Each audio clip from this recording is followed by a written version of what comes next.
So Scott, it's a win, a 3-0 win against Banbury tonight. That was outstanding. Yeah, it was a great performance. You know, it's been a real difficult period for me personally and for the lads as well. You know, it's been tough.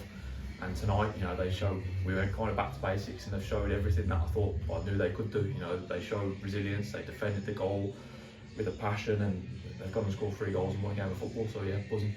All over the pitch tonight, I felt there was a real intensity from our lads that maybe we haven't seen at some point this season, but tonight 100%. Yeah, definitely. And you know what? That's just I knew they've got it. I know they've got it in them. And as I said, it's been tough the last few weeks because you know I'm pulling my hair out because I know they can do it, and they've shown tonight they can do it. But it's important. It's just a start. We have to go and build. We've got a bit of a rest now for our next game, and we've got to go and build on it.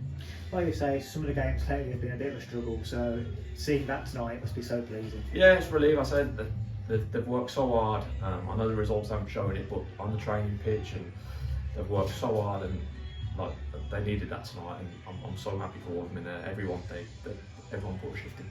I understand Gus Sanchez being in the starting 11 was a little bit unexpected, Yeah. but what a performance he put in. Yeah, you know, Gus again has worked so hard and he's been so patient for his chance. You know, he's kind of been in Benbo's and Kobe's shadow a little bit, and you know, he pulled me a few weeks ago, said he wants an opportunity. I said, look, I'll try my best to give you one, and you know what? I threw him in tonight. He's took his opportunity and scored a couple of goals, so buzzing for him. We saw shades of what Charlie Paley could do on Saturday early doors, but tonight we saw it more. What performance he put in, and you know, his part in the final goal can't go unnoticed. Yeah, he's a top player, and I'm buzzing to have him in the door. You know, I feel like he's been here for months.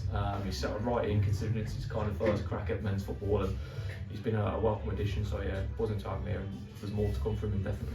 And the returning Reece King in his rightful midfield role, he was very good tonight as well. Yeah, so he was back in the middle of the park today, and he did what Reece King does. He won all his headers, he won tackles.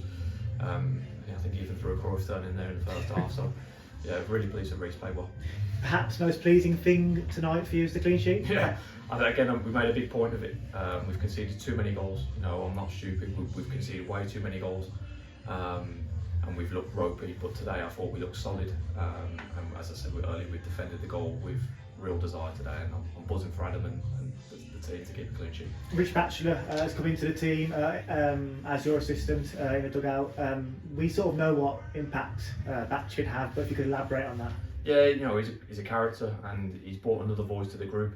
He demands high standards, and he's a winner. And Saturday was his kind of first look at the lads on the pitch, and you know, it's not acceptable. And he's helping me drive along Carl as well and the rest of the staff to drive standards through the roof. And you know, we want to win games of football here, and Batchelor come here to you know, not win games of football. So yeah, big addition to our team. It's a rare weekend off this Saturday, which I suppose after that tonight is a little bit annoying. Yeah, we went into the game knowing that we had a bit of a break, and look, as gutting as it is to be at the FA Cup, I think it's a welcome break for some of them. You know, we have got a few bumps in the camp, so it will give us time to kind of, you know, refresh a little bit and go over some things in training, because they will be in still. But no, it's obviously disappointing not to have a game, but I think on the positive side, it's nice to have a bit of a break. I mean, after the break, there's 2 away league games at Barwell and Cornwall. Away league games have been something of a rarity of late, so it's something a bit different. Yeah, it's strange. You know, it's weird having so many home games. So yeah, it'd be quite nice to go away from home and 2 difficult games against 2 teams that have been playing well. So we'll enjoy the break and be raring to go when we come back. And I know we spoke about it after the Alpha Church win, about building on that, and obviously it didn't quite work that way. So what have the team got to do now to properly build on this result? Well, they've got it's consistency now, and they've got to work hard. I say they've got to keep getting fitter. I said the Alpha Church game was a great win, but we know we weren't good in that game. I thought tonight we were brilliant, and it was a convincing win. But they know it's not enough, and we have to go and build on it. Superb and richly deserved. Well done, Scott. Cheers, man.